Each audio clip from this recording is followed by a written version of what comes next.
If the distance between two masses is doubled, രണ്ട് മാസിൻ്റെ distance double ചെയ്താൽ the gravitational attraction between them, gravitational attraction എന്ത് സംഭവിക്കുമെന്നാണ് ചോദിക്കുന്നത്.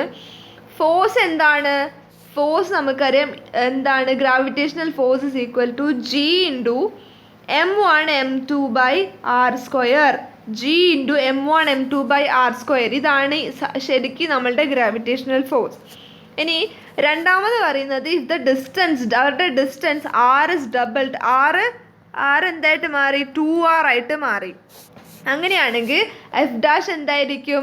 F dash is equal to G m1m2/2r. ആറിന് പകരം 2r the whole square.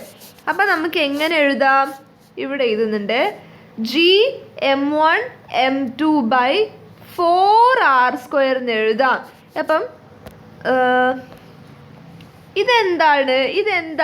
ഇത് തന്നെയല്ലേ? അപ്പം നമുക്ക് F dash is equal to f/4 എന്ന് എഴുതാം. F dash is equal to f/4. അപ്പം എന്താണ്? ഇസ് ഡബിൾഡ് ആണോ? അല്ല. ഇസ് ബിക്കം 4 ടൈംസ് ആണോ? അല്ലല്ലോ. Become half, become quarter, reduce to quarter. Option D is the answer.